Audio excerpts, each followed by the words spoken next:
Hey everybody, welcome to the Truly Myrtle podcast. I'm Libby.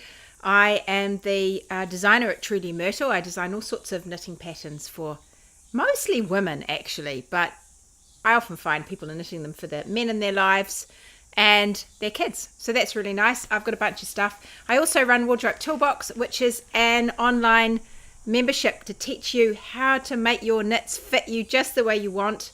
So if you're really sick of making sweaters that don't fit you, you might want to come and join us. And the doors open in March next time. They open twice a year, so March is next one.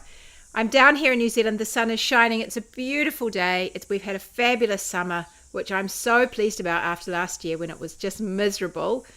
And I've been out for a walk, enjoying the sunshine already today, and now I'm sitting down to have a chat with you. So this podcast goes out live on Facebook and on YouTube. So for those of you on Facebook, it goes into my Hangout, which is our group. It's a really fun group of knitters that knit Truly Myrtle patterns and use Truly Myrtle yarn. They all come in there and they chat about that. There's thousands and thousands of you. I go live into that group. It's called the Hangout. You can find us there. If you're writing to me from the Hangout, sometimes I can't see your name when you're leaving a comment. I've got a couple of you there. I can tell that's you, Sabrina. Sabrina Morena, nice to see you. And I don't know who that is from Melbourne. It could be a variety of people. But if you're calling in from Facebook, just put your name at the end, just like Tamsin's done. Hi, Tamsin. It's a sunny Rangiora. Really nice. And I can see Tanya loud and clear from YouTube because YouTube seems to give me your names fine. So if you want me to know who you are, tell me who you are from Facebook. Just pop your name after your comment. It's lovely to see you. Hi, Rebecca. It's a stinker in Melbourne today. It's going to be very hot and windy. And windy. Oh, it's not windy here. Do you think you'll have a hot wind or a cold wind? Here's another Melbourne person, Jenny. What do you reckon, Jenny? Are you gearing up for a hot one? I've been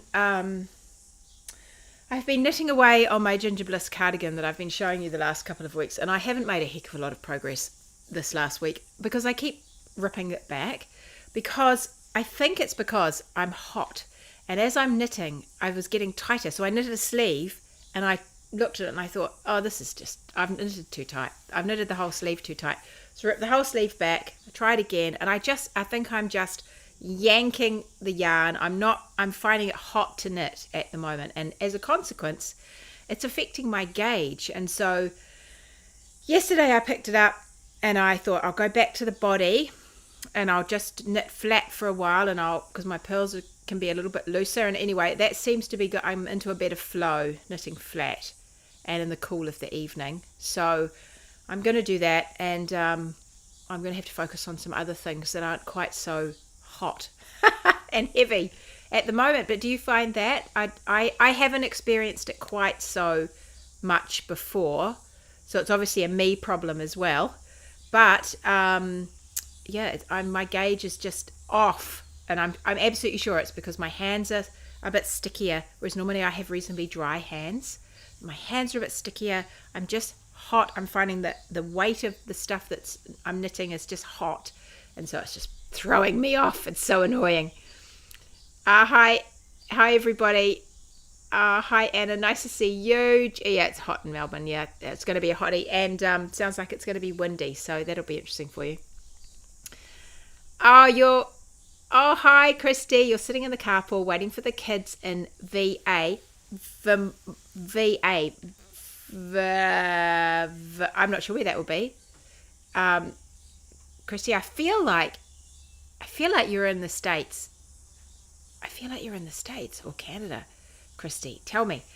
You're working on Lodestone. Now, nice. Those are the little socks. Perfect sitting in the car waiting for kids knitting. Alyssa says, it's a gorgeous day in Palmerston North. Your grandson has athletics day, so you're hoping he puts extra sunscreen on at morning tea time. Yeah, Alyssa, you can't guarantee it. Those kids, they'll do their thing. They'll make them wear sun hats, though, so that'll be good. But yeah, it's going to be a real scorcher today. Hi, Claire. Gorgeous day in Kimbolton. That's good to hear. It's not a problem, says Tamsin. It's a change in life. We all go through it at different stages and different times. Yeah, there's that too. I'm just warm. I'm just perpetually warm all the time.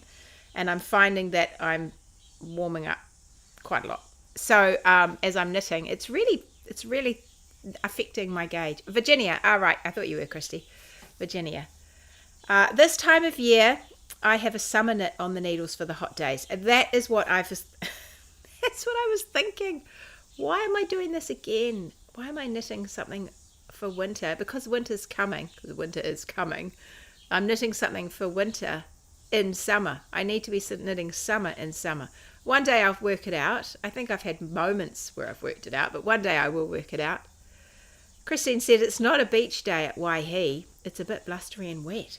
Well, that's different, Christine. I wonder if Lynn's still down there at Waihi, because she's down there too for the summer. So it's a bit blustery and wet. Well, it's lovely. It's really still here. You can hear the cicadas, and you can hear the birds. Oh yeah, here's Lynn. It's wet and windy in Waihi. I thought you were still there. So it's great knitting weather, Lynn. Good. Linley says, good morning from Sydney. It's so hot. Holidaying from Napier. Are you, Linley? Oh, go. You've got to get to Skein Queen. I hope you will, Linley. Go and say hello to Skein Queen, and do some shopping. Here's Rebecca. I'm knitting Pickle. Oh, that's that little top we just got for Wardrobe Toolbox in December. Using the same yarn as you, and I'm finding when I stop my fingers are blue. Well, that's interesting you say that, Rebecca, because I did find that yarn bled a lot, and I when I washed it, it bled a lot. So I guess it will settle down. Mine was the bluey green. Are you using the same color as me? I didn't find it change the color of my fingers at all, but when I soaked it to block it, it bled out a lot. Lynn, you might have to be able to tell us a little bit about that, what we can do about that. It's not Lynn's yarn, but she's a dyer.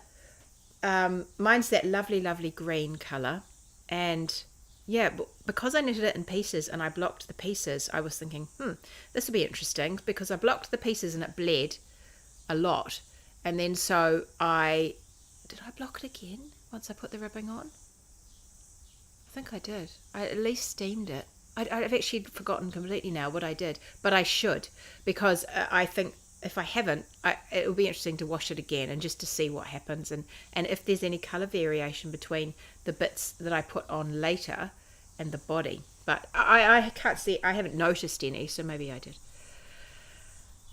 This will be Barbara, maybe. No, I don't know. No, it's not Barbara, but someone is sneaking in from work. I'm still working on Piper, but my 2024 cast on is Electra, and I'm loving it. Oh, goody. I love Electra. That's a good shawl. I really like Electra. I haven't got, she's over there somewhere. Sometimes I look at the shawls and I think, yeah, that was a really good idea, that Electra, because I did the tweedy stitch, but I alternated which was the dominant colour, and that was so effective. I've got another really fun one on the go for Wardrobe Toolbox, which will be coming in April, and it's one of those ones where I think, oh gosh, I'm excited to wear this. It's the same. It's fun to be, fun for you guys to knit. Hi, Maureen. Are you home yet? Yes, you are home. It was 11 degrees this morning in Takanini, and my dog loved her walk. It was cool. I had the window open last night, all night. Maureen lives not far from me, and it was definitely cool this morning, which made a nice change. So Rebecca used the same colour as me. Oh, that's interesting. I didn't get colourful fingers, but the yarn definitely bled, and it was sort of a tealy kind of colour. Oh, Linley's been to Skane's. Oh, so she's over here. Oh, hang on. No, you're over there. You're over there. And right, I'm getting all confused. You've been to Skane's Sisters and Morrison's Sons. Oh, yay. Yes, heaven. Fantastic. Lynn, it was Zelana. The brand is Zelana. It's the Zelana. Is it Kiwi? Rebecca can remind me. It was Zelana. And so Lynn is saying clearly the dye wasn't fixed with enough time and acid. Yeah, it was obviously a little bit of a rush job, because I haven't noticed it being a lighter colour. It hasn't washed the colour out of it. But there was a lot of residue. Oh, it's Jackie at Martel. Oh, good. You're sneaking on. Yeah, shh, don't tell anyone. You're at work. Barbara's in Melbourne. Yes, I knew that, actually. She'll be sweltering in the heat. She's at a conference, yeah. Lynn said turquoise and blue greens can be difficult dyes. Okay. And same with reds, right, Lynn? Those reds, they can really bleed out as well. Do they... they just must take a lot more to fix them in. But I guess it will stop. Who's this? Katrina. I'm halfway through Bejeweled and I'm just swatching for urchin. I've put my ginger snap aside until the weather gets cooler and onto the sleeves and too hot to have all that warm yarn in my lap. Yes, Katrina, I know your pain. I feel your pain. Someone knitted an absolutely beautiful Bejeweled in one of the groups. It was either the Hangout or the Lounge, which is our Wardrobe Toolbox group. And it's a shawl that I put out for Wardrobe Toolbox. Everybody can get it now, and you knit it side to side, and it has little beads. It's a really good one. If you haven't done beads before, it's a good one to try, because I give you the instructions on how to put the beads on, a really nice simple way, and there aren't that many beads. It's just periodically dotted a bead on the fringe, and someone made a beautiful one. Hi Jackie, nice to see you. Yeah, Zalana Kiwi. Is that what I said? I can't remember now, Rebecca. Zalana Kiwi is the one. Hi from Masterton. Yes, says Lynn. Reds, blacks, teal, blues. Hi everyone, I'm just starting a conference in Melbourne. Oh, it's Barbara. You went to Maker Maker yesterday. Oh, that's a lovely little shop, Maker Maker. I think she may have moved until, since I was there. She may have moved, but it was such a pretty shop. It reminds me, Sarah from Say Little Hen, she has a similar sort of aesthetic, and I think it will be similar to Sarah's shop. She's in Queensland, I think. Are you about to turn the phone off? Oh, good. All right. Well, you have a lovely day, Barbara. Right. So what I thought I would talk to you about today is I thought I'd talk to you about constructions of sweaters, because I have, I think it's often nice just to try things to, I think it's quite good just to have a good go at new things. And if you put your mind to it, you can do anything. So stepping outside of our comfort zone a little bit and trying some different kind of constructions is good for our brains, and it's good for our sense of adventure. So I thought I'd remind you about a construction of a top that I have got, several tops that I think is really fun. I enjoyed designing it. I enjoy wearing them, and they're modifiable if you find that you want to just change the proportion of it slightly. So I'll tell you which one it is. So the first one I did was this one. Oh, hang on. Was it this one? No, it was this one. It was this one. I couldn't remember now. The first one I did was this one, and it was for Skane Sisters, actually. I did this in conjunction with Skane Sisters. And this is my Sersha top. I have a label in it to remind me this is the back. This is that back. These are great, these labels. I don't think I actually centered it exactly. Oh no, it does sort of look centered. It just sort of looks a little bit skew-iff. But anyway, this is the first one I did. And this is Neve, actually. It's not Sersha, it's Neve. And it's knitted with one of those ribbon yarns, which is a linen. It's a pure linen. It's a Quince & Co yarn. And I don't recall the actual name. I don't recall the name of the actual base, but it's their thick ribbon linen yarn. So I don't think they have too many linens, but this is the thicker one. So it's like a worsted weight, it's probably a worsted weight. I knitted it with quite a nice little open gauge, so it's got a bigger needle and it's got a reasonably open gauge. So I wear something under this because it's quite gauzy and it's a lot of weight to it. So it's quite a heavy garment, but it has this really amazing ripple in it. It has a lot of flow. I don't know if you'll be able to see the ripple, but it really ripples and flows and falls. It has a little mark on it right there. I had to grab this. It needs a wash. So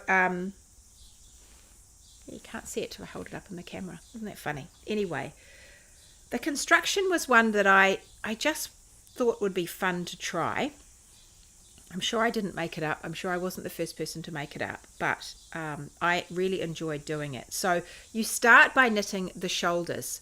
It all hangs off these shoulders at the top, and you start by knitting the shoulders on each side, and you see they're quite open.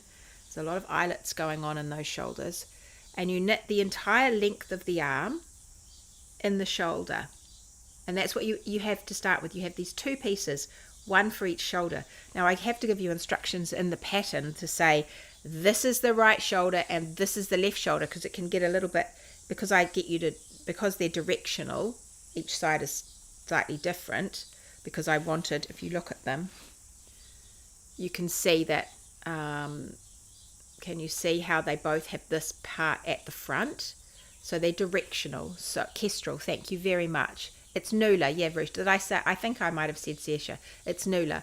So they're directional. So you have to be aware of which shoulder goes for which, which panel is for which shoulder. And then very carefully, you go down the side of the shoulders and you start with the back and you pick up stitches along the edge. It's a really good exercise in picking up stitches, which I think is a technique worth trying to master, because if you do it neatly, it really does make a difference. So you pick up the stitches along the back on both shoulders, and then you join it in the middle for the back, and then you knit down until you've knitted the depth of the armhole. So it's not that much. Oh, you do some short rows, and then you knit down until you do the depth of the arm, the sleeve here. You see, it's not that deep, but so you don't, when you're doing your short rows all happen here in the middle, so you don't actually add much length here, and then you end up knitting straight for about as the depth of the sleeve. And then once you get there, you bind off under the arm. I get you to do a 3-needle bind off under the arm at some point. Where is it? Under the arm. Or I might get you to graft it together. I've forgotten the details of it now, but you get rid of stitches under the arm, and then you do the body, which has some shaping in it, and then you come back. When you get down to the arm, first of all you go back and you pick up the front. You do much the same in the front, but you just have a little bit more shaping in the front to give you a little bit of a neck drop. The neck itself is just picked up and bound off, so it's quite it's reasonably simple in its details where it has other details. It's just that this is this little part here. The hardest part is this here, and just arranging yourself and picking up the stitches and then getting it together at the top and then working it down. So I really enjoyed doing it. It looks wonderful. The thing about this top, there's a lot of fabric in the body. Not everybody likes a lot of fabric in the body. This is the smallest size. But what I found was, actually, there's only a couple of sizes in it, a few sizes I think, was that when we were trying it on people, when I was in Sydney and I released it, and we were trying it on lots of people, and somebody there had made a large, and we had this one, or the next size up. And it seemed to relate, the size that people wanted to knit seemed to relate more to their height than their bust size. And that was really interesting to me. So it seems to be a combination of how tall you are and how much fabric you like under your arms. But generally the taller people liked the bigger one, and the smaller people, the shorter people, irrespective of bust size, liked the smaller one. So that's something worth bearing in mind. But I was really pleased with it. I wear it with a little singlet underneath. It's a little bit hot at the moment to wear it because it simply has quite a lot of weight to it. But it's quite a good piece to wear into summer and then out of summer. We're in countries where it gets very, very hot in the summer. If you're somewhere where it doesn't get terrifically hot, I think you could happily wear it all summer.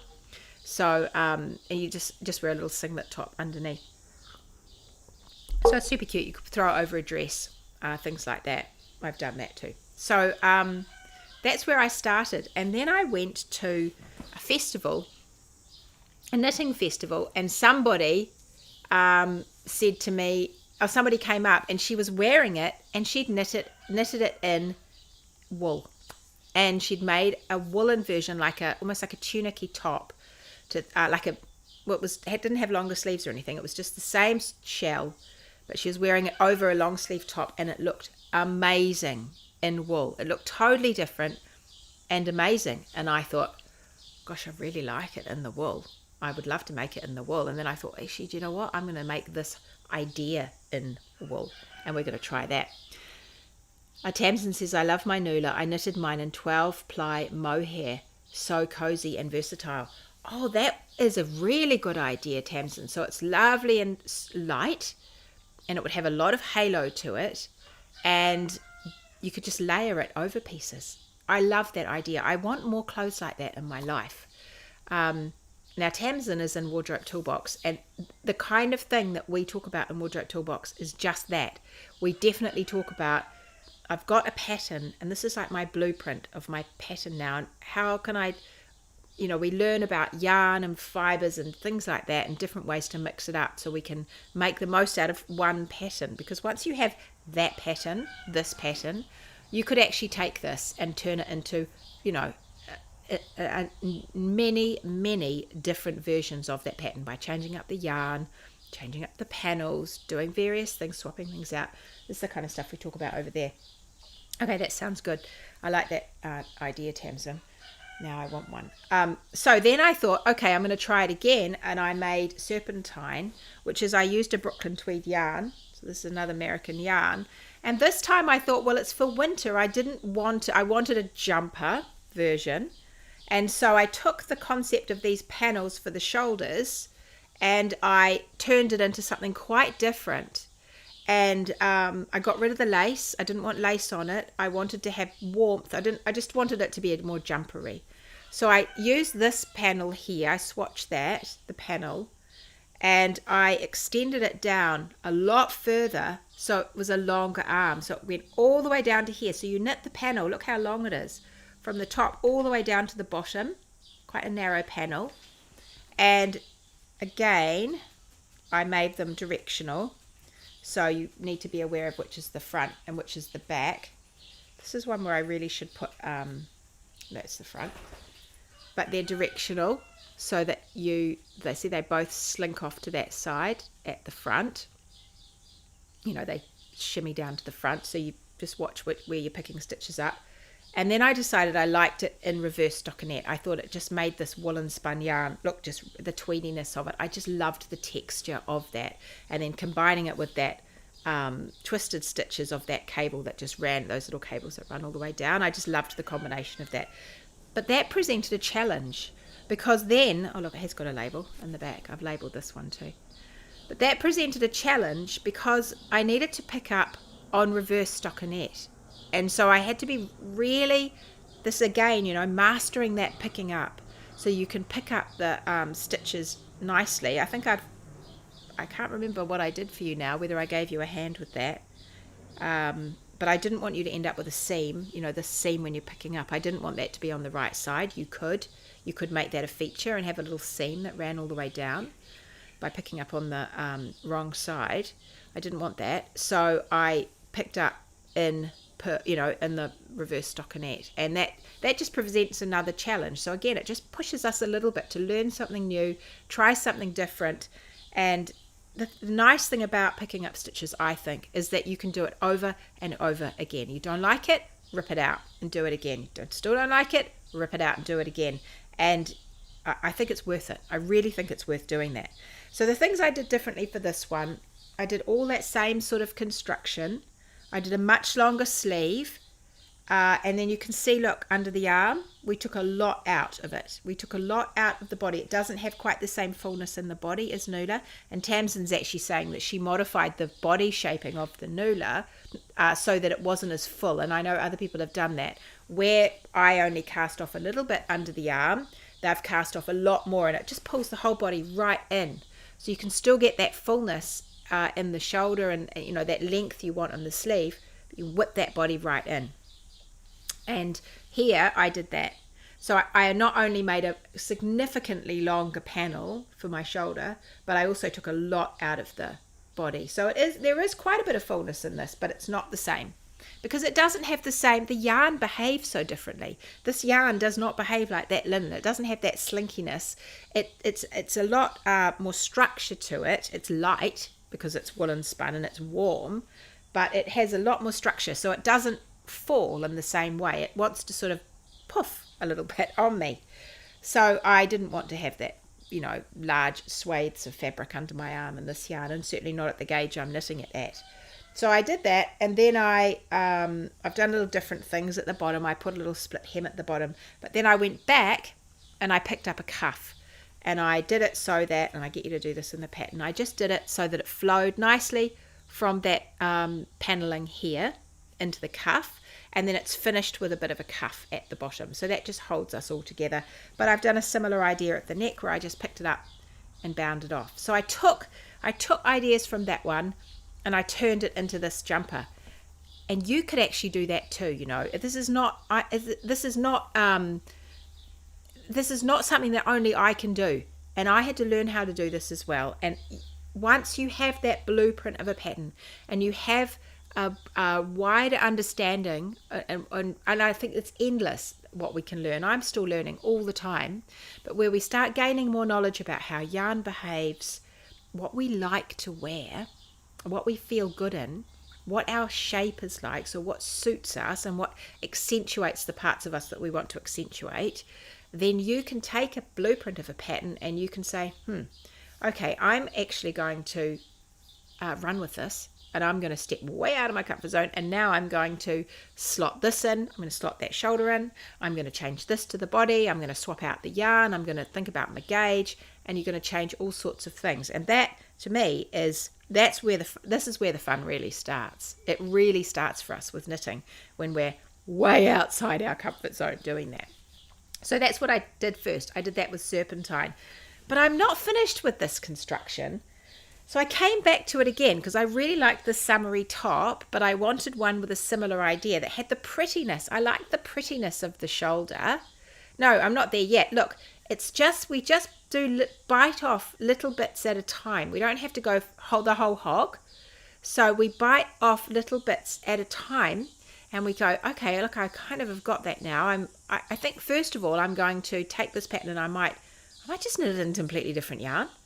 And I'm going to knit exactly the same as what I did before, but I'm going to mix up the yarn, not just the colour, but I'm going to think about the fibres, and I'm going to change up those. And then I'm going to, okay, well, that's interesting. I'm swatched, because we're swatching. I've swatched. I know kind of how that's going to behave. Can I imagine that in my eye? Can I create a little mood board for it? Can I get a sense of what I want to create? And then I keep steering myself back to that. That's how we start. And then, but we also, that's if we're making adaptations just to create totally different garments. Of course, first of all, we think about who am I knitting for? What size am I? How do I take my measurements? What measurements are important? And then how do I choose a size to start? And I don't quite fit that size, and where don't I fit that size and why? And then how can I change the pattern to fit me? Because off the rack patterns are just like off the rack clothes, and they don't fit everybody. But this is where we get to, we get to create these beautiful handcrafted, one of a kind, like my label says, garments for us. And so those are all the things that's where the magic happens. That's where the fun starts. Your confidence grows, and you start feeling like, well, I actually think you start feeling like, I matter in this. I want to make something for me that actually works for me, and that's the thing that matters. And so I'm going to get there. I'm going to learn these things because I'm going to get there, and then I'm going to feel awesome about casting on, and I'm going to feel amazing about the stuff I've made, and I'm going to wear it because I want to wear things that fit me properly. So that is what we do over there. I'm going to mention Wardrobe Toolbox a lot now because the doors are opening in March, and I know a lot of you are on the waiting list, and this is the chance to join. You don't get to join very often. So I'll tell you a little bit more about it over the next couple of weeks, so that if you're thinking, I'm not sure, you'll get a better sense of what happens inside. I'm a real you can do it kind of person. I firmly believe that if you put your mind to it, you can do anything. And this is you can do it with the knitting. I know you can, and there's lots of people to help you, and we walk you through and you learn little chunks. But also, I forgot what I was going to say. This is because it's menopause. But you can do it with the knitting. You definitely, I know what I was going to say. It does come back eventually. It's really good practice for life. I think knitting, I go on about that. I have gone on about it for years now, but knitting is a very good practice for life. It's really good. Perseverance, determination, finishing, trying again, not getting knocked back by failures, ripping it out, focusing and attention span, and nutting out problems and biting things off. This is life. This is life skills. That's my philosophical rant for the day. But it really is. It's really helpful. Ruth says I use that concept on Paloma.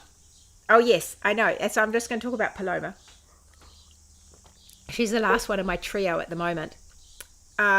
Oh, Tamsin says, being part of Wardrobe Toolbox and having your inspiration as encouragement has definitely expanded my knitting journey. I love making my own garments and accessories. And that's so nice to hear, Tamsin. And that is something I hear from the Wardrobe Toolboxes. And it makes me really excited for you, because it's just like, well, sometimes you kick you in the right direction, but mostly we just gently move there and we nudge towards stuff, and I'm learning and you're learning, and we're all doing it, and you get to feel how fantastic it is to make things yourself that really work. Beck says, I use one size for the body and 2 sizes smaller for the sleeves. Brilliant idea, Beck, and we can explain how you do that. I'll explain how that works when I'm talking about this one. So the third in my little trio, which will not be the last because I do like this construction, I will come back to it, is Paloma. And so Paloma, she doesn't have a label in the back of her neck because she's got a little bit more of a neck drop. Paloma is knitted in a commercial yarn, and it's got a bit of linen in it. It's got some, it's got a whole bunch of things in it. I forget for the meantime exactly what's in it, but I know it has some linen in it. It has a little bit of that swing. It has a lightness. It's like a fingering weight yarn. I've actually got quite a bit of this yarn. I like it. It's by DMC Natura or something, I think. I can't remember the brand. Someone might pop it in the chat. And so I did the same thing, but this time I didn't do directional shoulders. So I did a pattern down the sleeve, which actually only goes to here. You can see how my brain starts to work. And this is what I think is the fun part. So my panel was that long because it went to here, and it wasn't directional. So we didn't have to have all the hoo-ha about which shoulder is which made it a little bit easier for people. But what we did do is we left it on live. We left the stitches live at the bottom. We didn't bind it off at the end. And so it was very clear then which side was which side, because the live stitches have to go down at this end of your shoulder. So we left it live, and then we did the same thing. We picked up along the back and we joined the back, and then we picked up along the front. We did all our short rows, and then we joined and we knitted to the depth of the sleeve. And this comes back to what Beck was talking about. She used one size for the body and 2 sizes smaller for the sleeve, and so she can work to the depth that works for her. And so she will look in the pattern once she's worked out who she's knitting for herself and what size that, what her measurements are in various places. She knows what she needs for her sleeve to work, and so she'll knit to the depth that she needs for the sleeve she wants to insert, because the sleeve is going to be smaller. So she'll do her short rows, because her short rows don't add depth to the sleeve. Remember how I said that before? They add depth in the middle where you need it, because look at the way my shoulders are sloped and see how I need to drop from the top of my neck. How am I going to do this? I'm all back to front in the thing. I have to drop from here to here, but by doing some short rows, some of that is taken up with my panel, because that provides a little bit of my neck drop. You can see here, half of that provides a bit of my neck drop, but the rest of it needs to be made up with short rows on this side to take us all the way down to here. And so once I get to here, then I start my armhole, but I don't add any length to my armhole, not really, maybe a row or two, by doing those short rows. And so when you get to here, you can be the boss of how deep your armhole is. And if you don't need the sleeve circumference or the armhole depth that the size you started with has, you can swap that out for a different size, which is exactly what Beck did. So we got to there, and we went down into the body, and this one I just knitted it nice and square. So again, it's got a bit of pilling. It's nice and square. It has a nice swing to it and a bit of width, and I made this one deliberately swingy on me. I like a bit of a swing sometimes, especially when I'm wearing a tighter something underneath. Some people have made it, they've taken out more of the arm, and so they've made their sleeve zip in under here like the other ones. Other people have chosen a smaller size to give themselves less of a shoulder. So you can do a variety of things. But then we came back and we picked up a sleeve around the outside. So like we did with the cuff of the second one, the jumper, serpentine, we picked up a sleeve. Only this time it wasn't just the cuff, it was actually a little sleeve. And we picked up these stitches that we left on hold, and then we continued with our patterning right down to the end of that little sleeve. So you make the sleeve as long as you like in that point, but you finish at a place that's nice, right, in the pattern. You wouldn't cut your pattern off here. I'll tell you, finish here or finish here. That'll make a nicer sleeve. So you keep knitting, and then you finish it off with a bit of ribbing at the bottom. And that, yeah, I like these little sleeves. So I did a different idea. So with Nula, I ate away at my body here. That's how I managed to create that, by just eating away at the body part. But I wanted a different look for this one, so I went for that. And then I came back and picked it up around the neck, and I did something different at the neck. I did a little bit of ribbing, and then a little bit of I love a little rolled hem on a summer top, so I did a little bit of a rolled neck on that.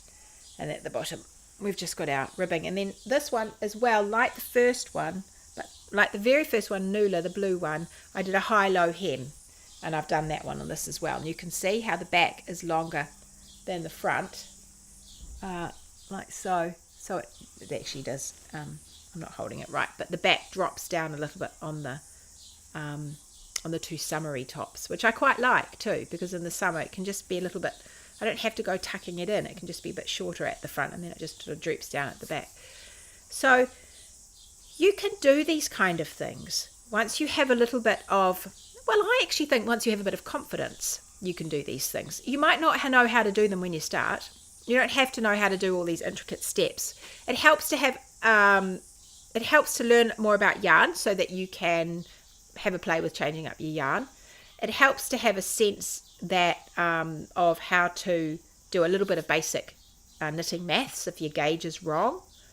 That's the kind of thing that we show you as well. But I think most of all, it helps to have some confidence and to have that thing where you just think, yes, sod it, I'm going to do this. Because if I put my mind to it, I can do anything. And you feel that, yeah, go for it. I'm going to go for it. I'm going to do this thing. And if it doesn't work, I'm not going to get all upset about it. I'm just going to rip it out and try again if I feel like it. I might not feel like it. I might say, actually, no, I'm not quite ready for that. But you might say, oh, that didn't work. Why? Why didn't that work? And then you go and ask the hive mind of all the knitters. And you say, oh, help, why didn't that work? Or you bring it to one of our fit nights or our question sessions. And you say, I tried this. It didn't work. Where did I go wrong? And we can all help you. And say, okay, we think you went wrong here, here, and here. Or how have you tried this? And try something else. And then you'll go back and you'll have another go at it. And you'll go, I did it. I did it that time. And so it's really good for us. It's really good for us. A, it's great because we get these garments that we actually wear and we really love. And we feel so proud of them and we want to show them off.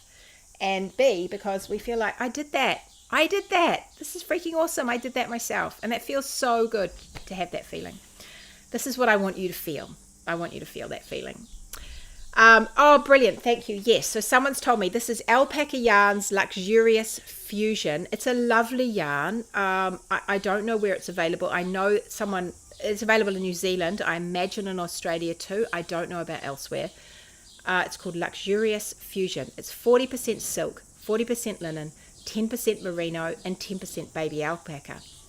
And when we know that, when we hear those fibers in it, immediately we start thinking, okay, all right, I see, the silk will do this, and the linen will do this, and the merino will do this. So that's interesting, and then the baby alpaca will do that. And then you get a sense of, okay, when I'm looking at the skein and I'm looking at all those in it, I think, well, that could be interesting. That could be interesting to knit. I'll swatch some of that up just to see how it feels and with what it wants to be. Does it want lace? Does it want texture? Does it want how gauzy does it want to be?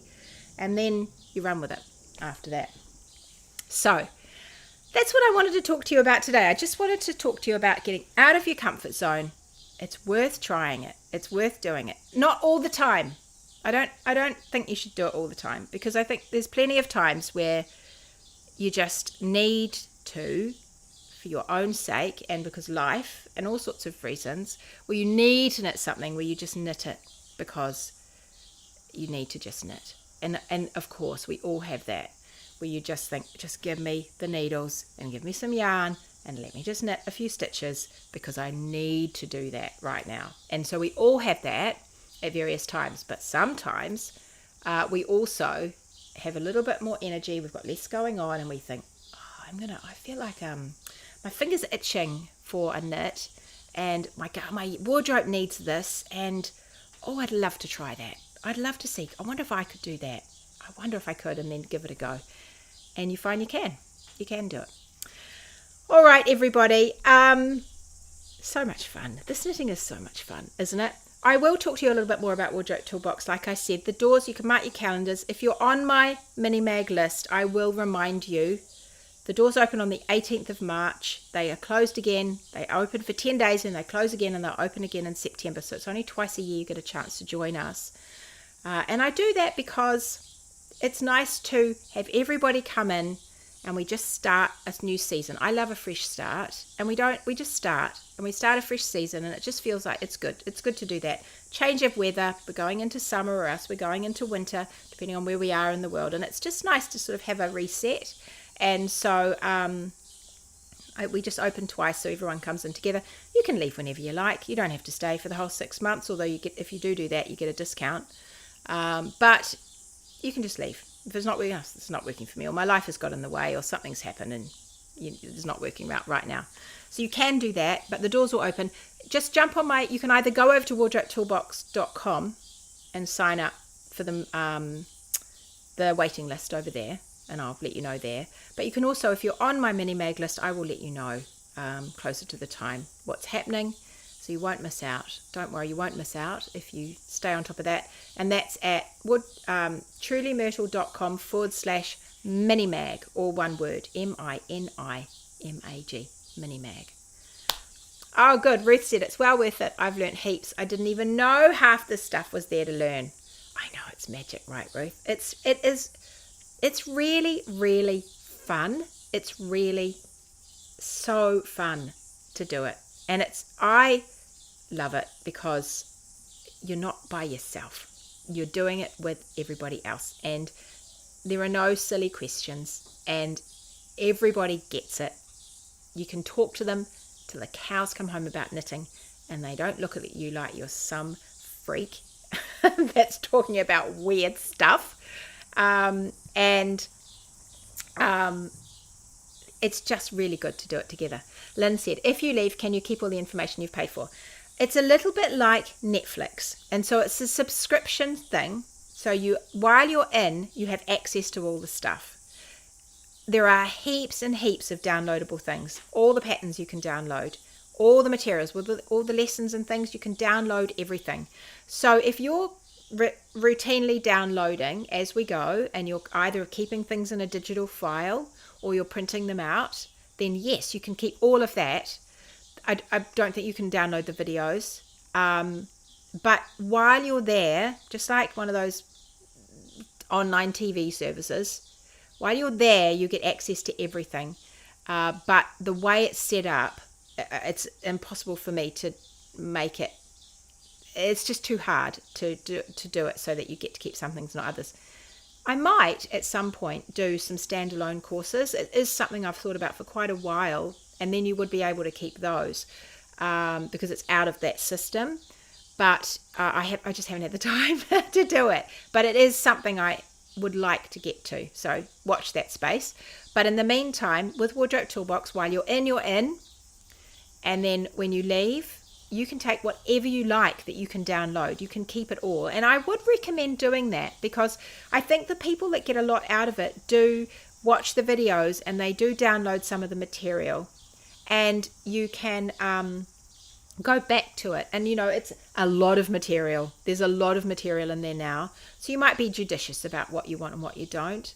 But yeah, you could certainly keep it in a digital file. Oh, good. You've been asked that question a few times. Yeah. But yeah, while you're in, you're in. I think, I think that's probably the guts of it. The other question I'm asked quite a lot is, can you put the patterns into Ravelry? I can't put the patterns into Ravelry. That is just like, we just don't do that.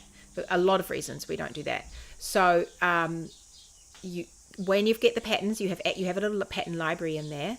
If you come in now, for the first time and you've never been in before, then you can see all the other patterns, but you can't access them. You'll be able to buy them. You get a really good discount on that. So you can buy the patterns from the other, we call them seasons, but you'll get all the new ones that are coming automatically. And but if you've been in there forever, you have access to all the patterns. I highly recommend that you download the file and you save it somewhere else. Anyway, I think you should do that even if you have Ravelry. I think that it's just the internet, right? I think you don't really have control over anything unless you have it yourself. So I would advocate you could have a Dropbox account, but again, that's Dropbox, so you're relying on them. But you could also just have a file on your desktop, or somehow have something in the cloud, or maybe just you get, I actually have a little hard drive that's mine, and you can have little sticks and things like that you can plug in. And if you get your patterns, the ones you love and you want to keep forever, you can print them out, you can download them, you can store them in little other things. I would do that anyway, just so that you have your stuff. I think a lot of people do it with sewing patterns because it's just the way the sewing industry has grown. We've had Ravelry as knitters, but I definitely would advocate that you have something else. Keep them safe. Keep your stuff safe. So you could do that with Wardrobe Toolbox stuff as well. Download all the handouts. My handouts are pretty comprehensive, so if you've watched the video and you go back, you'll remember the handouts you'll remember what I said in the video, because the handouts are pretty full. So that is that. Okay, everybody. I think that's all I wanted to chat to you about today. I'll be back next week, same time, same place, for more knitting content. I'll try and do a little bit more on my cardigan to show you. I'm planning for it to come out in the next couple of months, so it'll be ready for the down under winter. And so I'll keep plodding away at that, weather dependent, and I'll aim to show you a little bit more next week. I think that gives me a little bit of a deadline to work to. Okay, everybody, have a lovely, lovely week. Do lots of knitting, and I will see you. I'll see you soon. See you later. Bye, everybody.